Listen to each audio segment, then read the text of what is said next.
আজকে অভিজ্ঞতা তোদেরকে সেন্টার অফ মাস বোঝাবে, ঠিক আছে? তো তোরা ভালো করে পড়, মন দিয়ে পড়িস, খুব ভালো করে ভিডিওটা হবে। আরে ওঠো, পড়ে দাও। সরি সরি ভাই, পড় পড় তোরা চলো। ওকে চলো স্টার্ট করা যাক। স্টুডেন্টস, আজকে আমরা ওই রোটেশনাল মোশন নিয়ে কথাটা বলবো। মানে ক্লাস 11-এর যেটা তোরা সমস্যা সব থেকে বেশি যে জায়গাটা হয় রোটেশনাল মোশন। মানে ওটা বলতে গেলে ভাই সত্যি কথা বলতে 440 ভোল্টের ঝটকা। মানে আমাদের ক্লাস 11-এর যতগুলো চ্যাপ্টার আছে তার মধ্যে থেকে মানে সব থেকে কঠিন কিছু যদি হয়ে থাকে সেটা হচ্ছে rotational motion. But rotational motion যদি একবার আমাদের মগজে ঢুকে যায় তাহলে সেটা হচ্ছে আমাদের সব থেকে একটা ইজি চ্যাপ্টার হয়ে দাঁড়াবে আমাদের কাছে। নাও লেটস সি আজকে কতটা সেটা ইজি করা যায়। চল শুরু করা যাক। আজকে চ্যাপ্টারটা হচ্ছে প্রথম রোটেশনাল মোশন। আচ্ছা, প্রথমেই বলে দিই যে আমাদের ক্লাস 10-এ একটু ফিরে যাই। তাই ক্লাস 10-এ ফিরে গেলে প্রথম যে চ্যাপ্টারটা তোদের ছিল, বিশেষ করে যারা আইএসসি থেকে এসছিস, আইসিএসসি থেকে এসছিস, তো তাদের পক্ষে তো খুবই সুবিধের হবে। কিন্তু যারা সিবিএসসি থেকে এসছিস একটু প্রবলেম হবে, বাট ম্যানেজেবল। ব্যাপারটা প্রথম চ্যাপ্টারটা ছিল সেলিনার বইতে ফোর্স। এবারে ওই ফোর্স চ্যাপ্টারটার শুরুতেই আমাদের দুটো পার্ট ছিল। একটা হচ্ছে মানে কি কি মোশন হয় আমাদের, তার মধ্যে দুটো মোশন কি তিনটে মোশন আমাদের ওখানে ছিল। আমাদের মেনলি তিনটে মোশনই হয়। একটা হচ্ছে ট্রান্সলেশনাল মোশন, ভাইব্রেশনাল মোশন, আর একটা হচ্ছে রোটেশনাল মোশন।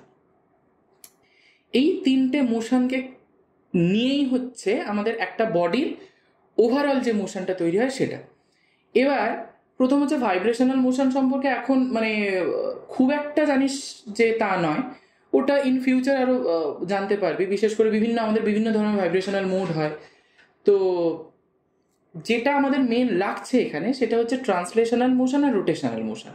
সাপোজ ধর আমি এখান থেকে আমি হাঁটা শুরু করলাম, কি দৌড়ানো স্টার্ট করলাম, হোয়াট এভার, তাহলে সেখানে আমাদের যে মোশনটা কাজ করছে সেটা হচ্ছে কি ট্রান্সলেশনাল মোশন। আমরা ট্রান্সলেট করছি নিজেদেরকে, যেটার আমরা ওই পড়েছি না কাইনেটিক এনার্জি ½ mv², একদম ছোটবেলা থেকে পড়ে এসেছি। আর রোটেশনাল মোশন যেটা, সেটা এখানে শিখবো যে প্রপার যে রোটেশনাল মোশন হয় সেটা কিভাবে কাজ করে, কি বৃত্তান্ত, কি জিনিস, সেটা এখানে শিখবো আমরা। রোটেশনাল মোশন পড়তে গেলে প্রথমেই যে জিনিসটা আমার মাথায় আসবে সেটা হচ্ছে কি centre of mass. Let's see, centre of mass. এবার যে কোনো বডির একটা সেন্টার অফ মাস থাকবে। মানে প্রত্যেকটা বডি, সেটা ইরেগুলার হোক বা রেগুলার হোক, সেক্ষেত্রে মানে প্রচুর পয়েন্ট মাস দিয়ে তৈরি। ওই পয়েন্ট মাসগুলোর টোটাল মাসটা, মানে আমি যদি পয়েন্ট মাসগুলোকে M1, M2, M3 এরকম করে ধরি, তার যদি সাম করি তাহলে বডির টোটাল মাসটা পাওয়া যায়।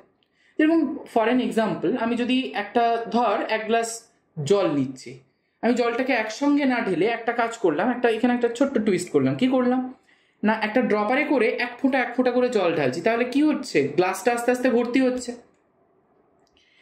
এবার গ্লাসটা ভর্তি হয়ে টোটাল পুরো একদম ওপর পর্যন্ত ভর্তি হয়ে গেছে, তাহলে তার আমি টোটাল মাসটা দেখছি। এবার ড্রপারে করে যে মাস, মানে এক ফোঁটা করে যে জলটা ফেলেছিলাম, সেটা হচ্ছে একটা পয়েন্ট মাস, ঠিক আছে?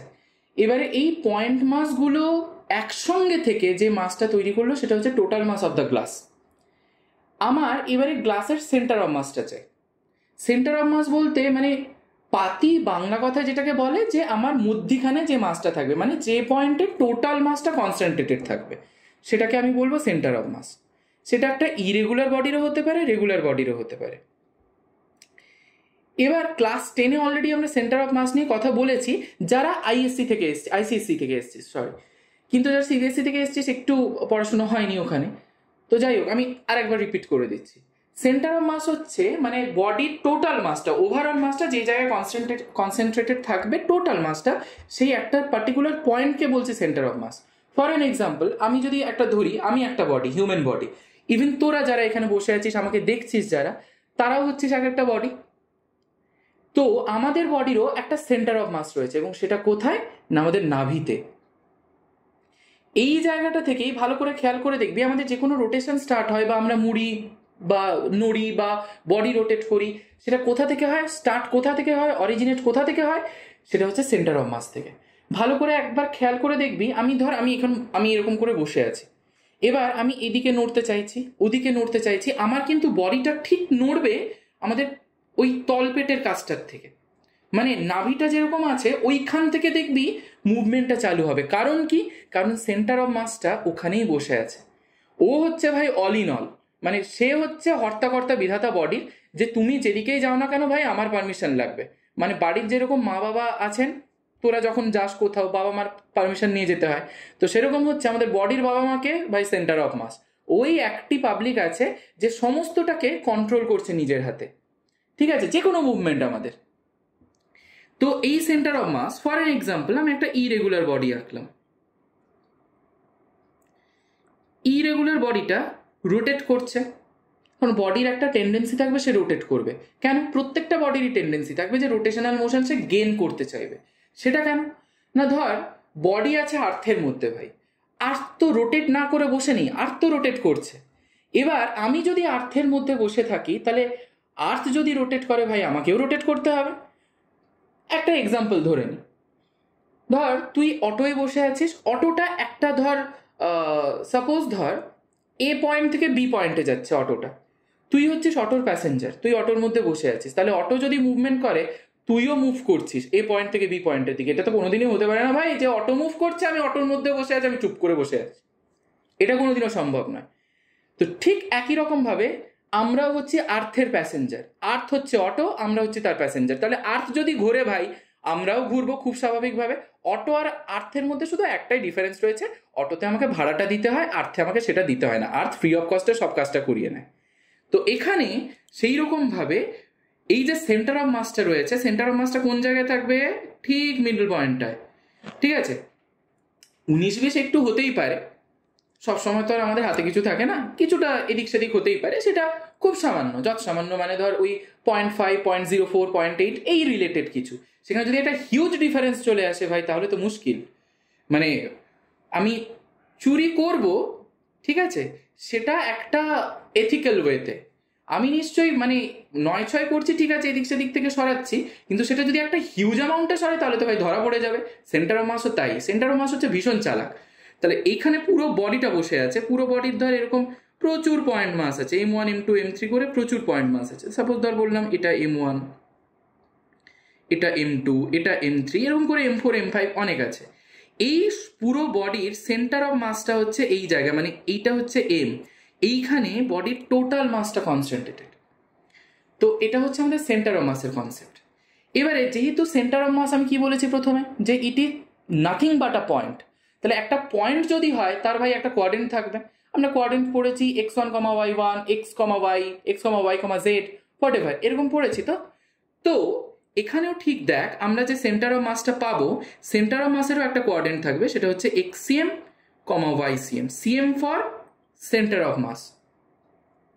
এবারে এই যে সেন্টার অফ মাসটার আমরা কি করে পাচ্ছি, দেখ এর ফর্মুলাটা কি করে পাচ্ছি না, xcm ইকুয়ালস টু হয়ে যাবে m1x1 plus m2x2 plus m3x3 plus dot dot dot dot চলতেই থাকবে, আমি তো জানি না কত দূর গিয়ে শেষ হবে বা কটা পয়েন্ট মাস আছে, by m1 plus m2 plus m3 plus dot dot dot চলতেই থাকছে।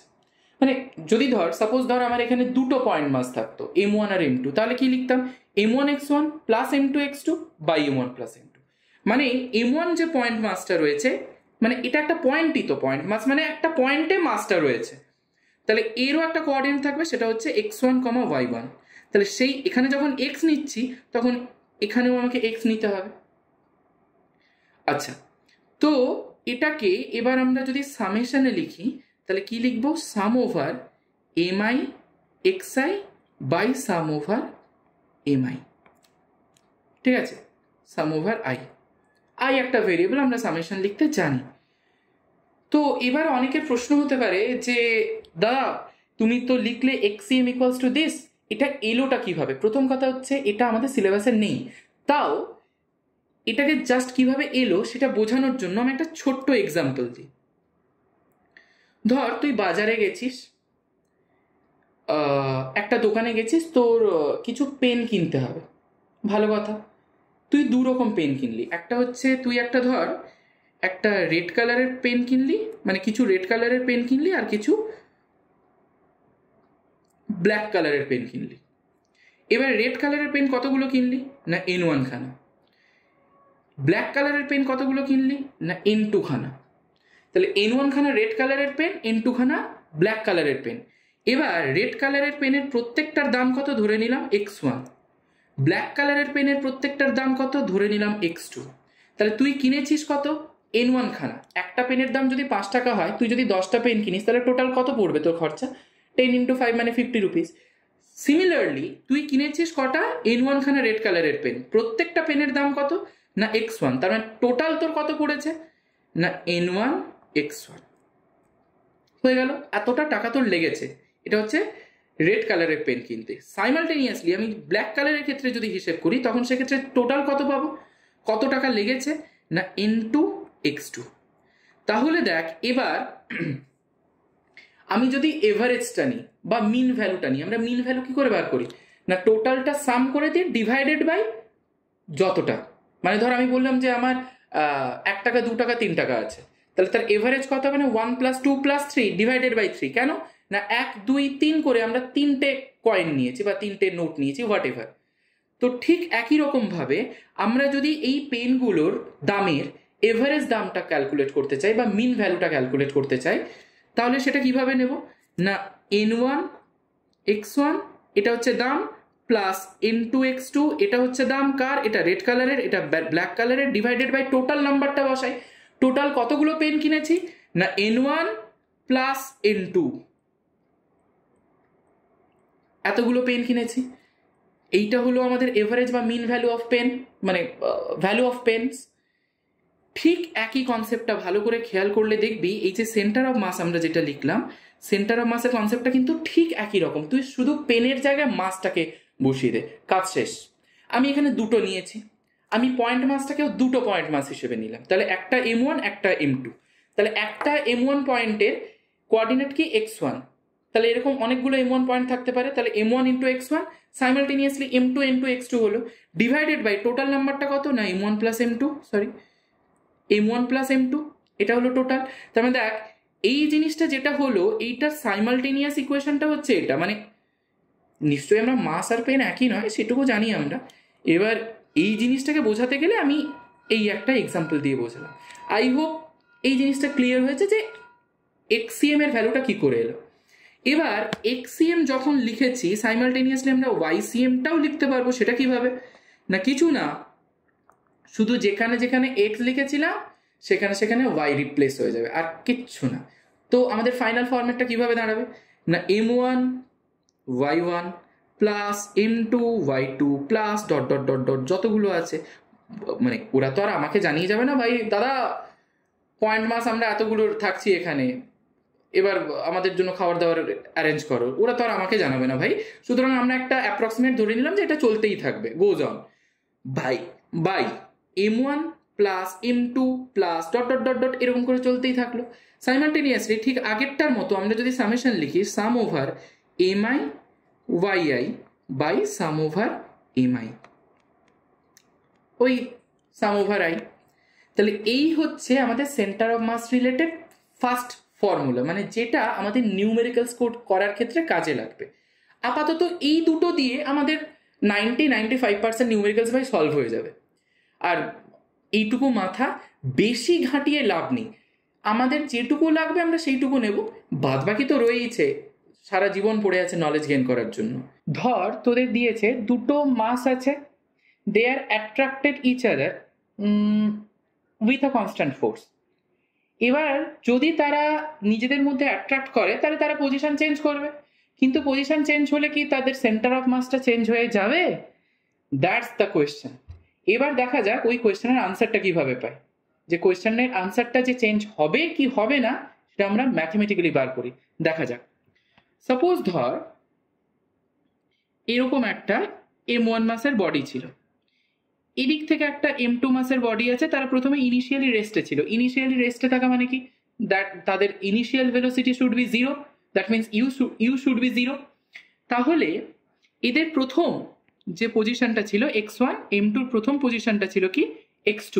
এবার তারা যখন নিজেদের কাছাকাছি এলো, তাহলে কোথায় আসবে, ধর এ সরে এলো এই পয়েন্টটাতে, দ্যাট ইজ x1 প্রাইম, আর এ সরে এলো ধর এই পয়েন্টটাতে, দ্যাট ইজ x2 প্রাইম।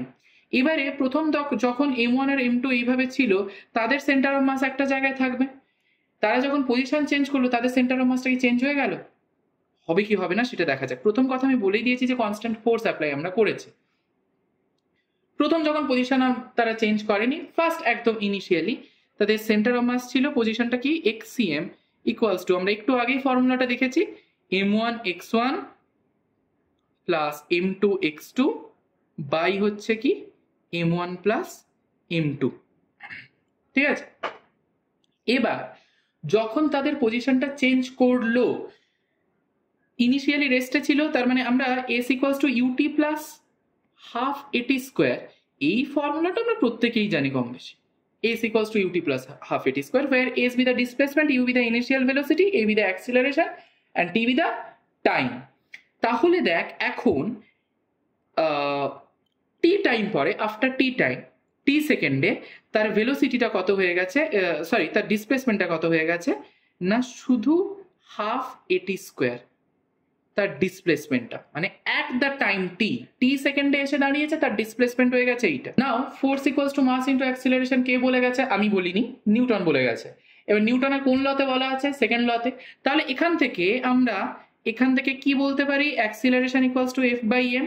তাহলে প্রথম মাস্টার বডির ক্ষেত্রে এই এটি স্কোয়ারটা হয়ে যাবে হাফ এর জায়গায় F by M one into T square, কারণ প্রথম মাস্টার বডি হচ্ছে মাস এম ওয়ান ধরেছি, সুতরাং এম এর জায়গায় আমরা m1 বসাতেই পারি।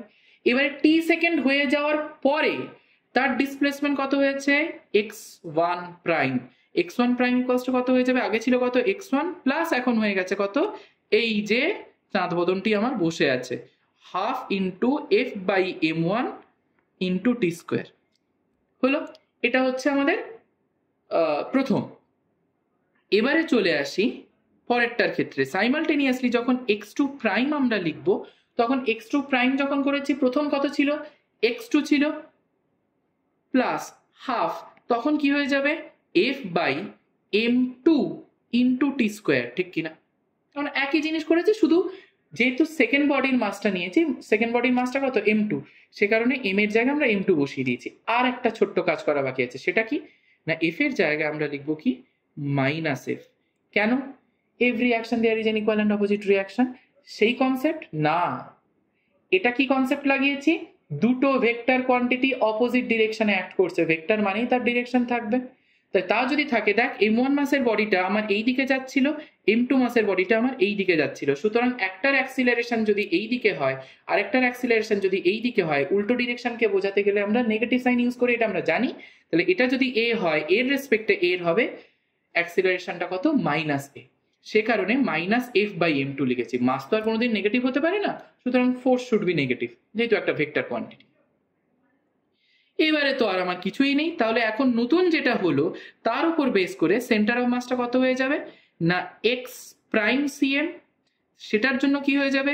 m1 x1 prime plus m2 x2 prime by m1 plus m2। ঠিক আছে, নতুন পজিশন বাই আর বাদ বাকি যা ছিল সেম টু সেম বসে গেছে। এবার কিছুই নেই, x1 প্রাইম আর x2 প্রাইমের ভ্যালু আমরা বার করেছি, put the value get the result. তাহলে কত হয়ে গেল? m1, মাস তো আর চেঞ্জ হতে পারে না, মাস তো একটা ফিক্সড কোয়ান্টিটি, সুতরাং মাসের কোনো চেঞ্জ নেই ভাই, ও যেরকম ছিল সেরকম থেকে গেছে। x1 প্রাইম x2 প্রাইম যেটা আছে সেটার ভ্যালুটা আমরা বার করেছি, জাস্ট পুট। সেটা কি করেছি? x1 মানে কত? x1 প্রাইম মানে কত? x1 plus half into F by m1 into T square হয়েছে, প্লাস এটা কত হবে? m2 ইন্টু x2 প্রাইম মানে কত? x2 মাইনাস, বাইরে বের করে দিলাম, যেটা ছিল বলেছিলাম একটু আগে, half F by M into T square, m2 sorry T square by পুরোটা বাই m1 প্লাস m2। এবার কিচ্ছু নেই, এবারে মাল্টিপ্লাই করে দাও, তাহলে কত হয়ে গেল, m1 x1 মাল্টিপ্লাই করলাম plus half into m1 into f by m1 T square plus m2 x2 minus half into m2 into f by m2 into T square, পুরোটা ডিভাইডেড বাই কত থেকে গেল, যা ছিল তাই, m1 প্লাস m2। এবার ভালো করে দেখ, এখানে m1 এখানে m1 এখানে m2 এখানে m2 চলে গেল, তাহলে পড়ে থাকলো দেখ কত, m1 x1 plus half ft square plus m2 x2 minus half ft square, পুরোটা ডিভাইডেড বাই কত পড়ে থাকলো, m1 প্লাস m2, একটা হাফ ft স্কোয়ার, এই হাফ ft স্কোয়ার কেটে গেল, তাহলে পড়ে থাকলো দেখ m1 x1 plus m2 x2 divided by m1 plus m2। এবারে ভালো করে একটু খেয়াল করে দেখতো, একদম প্রথম যখন পজিশন আমরা চেঞ্জ করি নি তখন আমাদের সেন্টার অফ মাসটা কত ছিল, এই যে চাঁদ বদনটি আমার এখানে বসে আছে, xcm equals to m1 x1 plus m2 x2 by m1 plus m2, আর যেটা নিচে এলো পজিশন চেঞ্জ করার পরে সেটাও হলো দেখ m1 x1 plus m2 x2 by m1 plus m2। সুতরাং আমি লিখতে পারি xcm equals two xcm prime, তার মানে সেন্টার অফ মাস কোনোদিনও চেঞ্জ করবে না, যেটা আমাদের তো মনে হয়ে থাকে যে পজিশন চেঞ্জ করে দিচ্ছে তার মানে সেন্টার অফ মাসও তো চেঞ্জ হয়ে যাবে, wrong concept, centre of mass কোনোদিনও চেঞ্জ করবে না। আই হোপ ক্লিয়ার হয়েছে। তো এবার আমরা যে কনসেপ্টে আসবো সেই কনসেপ্টে আসার আগে একটা ছোট্ট এক্সপেরিমেন্ট করি, মানে ওই এক্সপেরিমেন্টের নামটা কি, আন্ডাকা ফান্ডা। দুটো ডিম নিয়েছি, একদম পরিষ্কার, কিন্তু এখানে একটা টুইস্ট আছে, কি, এই দুটো ডিমের মধ্যে একটা হচ্ছে বয়েলড এগ, একটা হচ্ছে র এগ, কিন্তু কোনটা বয়েলড এগ আর কোনটা র এগ আমি জানি না, দুটোই তো সিমিলার। এবার এই করণ অর্জুনের মধ্যে কোনটা বয়েলড কোনটা র এগ সেটা কি করে বুঝি, দেখা যাক। এবার এই দুটো ডিম আমি কি করলাম, এখানে রাখলাম, এবারে দুটো হাত দিয়ে প্রায়, এবার তো হাত দিয়ে তো ইকুয়াল ফোর্স আমি মেজার করে দিতে পারবো না, মোটামুটি রাখবো যে হাতের আন্দাজে যে ইকুয়াল ফোর্স আমরা অ্যাপ্লাই করে এটাকে রোটেট করানোর চেষ্টা করছি। চলো রোটেট করানো যাক, এই 1 2 3 লেটস গো। এবার দেখ আমি কিন্তু দুটোতেই সেম ফোর্স দিয়েছিলাম, কিন্তু ভালো করে লক্ষ্য করে দেখলি যে এই আমার লেফট হ্যান্ডে যে ডিমটা আছে এটা বেশি ঘুরেছে, আর এটা প্রায় ঘোরেনি বললেই চলে, মানে একটু ঘুরে থেমে গেছে, ঠিক আছে, মানে এ হচ্ছে এখনো সুইট 16-এ আছে, এর বয়স টয়স হয়ে গেছে ভাই, এর ঘোরা টোরার মতো আর ক্ষমতা নেই। এবারে ব্যাপারটা হচ্ছে কোনটা সুইট 16-এ এখন দাঁড়িয়ে আছে আর কোনটা এখন ওল্ড এজ হোমে যাওয়ার মানে সময় চলে এসছে, সেটা কি করে বুঝছি, কোন কনসেপ্টটা কাজে লাগছে, that's the moment of inertia. এই লেফট হ্যান্ডে যেটা আছে যেটা বেশি ঘুরেছে সেটা হচ্ছে বয়েলড এগ, ঠিক আছে, বিশ্বাস হচ্ছে না, চলো এই হচ্ছে আমাদের বয়েলড এগ। আর রাইট হ্যান্ডে যেটা ছিল সেটা হচ্ছে র এগ, এখানে ফাটাতে পারবো না, নইলে মা এসে আমাকে দেবে আচ্ছা করে, ঠিক আছে, চলো এটা একটু রেখে দিয়ে আসি, এক্ষুনি আসছি। তো এবার আসি যেটা নিয়ে আমরা কথা বলছিলাম, যেটা নিয়ে আমরা এক্সপেরিমেন্টটা করলাম, সেটা হচ্ছে moment of inertia. Moment of inertia. এবার প্রথম আসি এই জিনিসটা কি, মোমেন্ট অফ ইনার্শিয়া জিনিসটা কি না, দেখ কোনো বডি রোটেট করতে চাইছে, সেই রোটেশনের এগেনস্টে বাধা হয়ে দাঁড়াবে যে, সে হচ্ছে মোমেন্ট অফ ইনার্শিয়া, মানে two resist it's rotational motion যে ফিজিক্যাল কোয়ান্টিটিটা করবে সেটা হচ্ছে আমার মোমেন্ট অফ ইনার্শিয়া।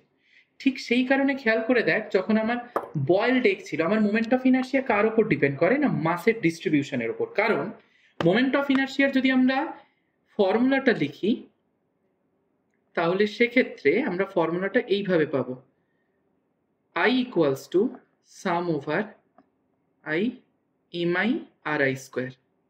এটা হচ্ছে মোমেন্ট অফ ইনার্শিয়ার ফর্মুলা।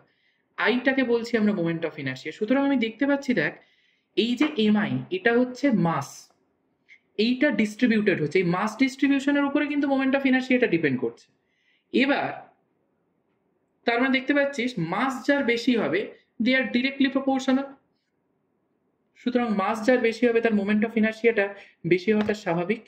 ভালো করে খেয়াল কর, একটা র এগ আর একটা যখন বয়েলড এগ আছে, র এগের মোমেন্ট অফ ইনার্সিয়াটা আর বয়েলড এগের মোমেন্ট অফ ইনার্সিয়াটা কিন্তু ডিফার করে যাবে। এগ বলেই যে তাদের মোমেন্ট অফ ইনার্সিয়া সেম হবে তা নয় কিন্তু।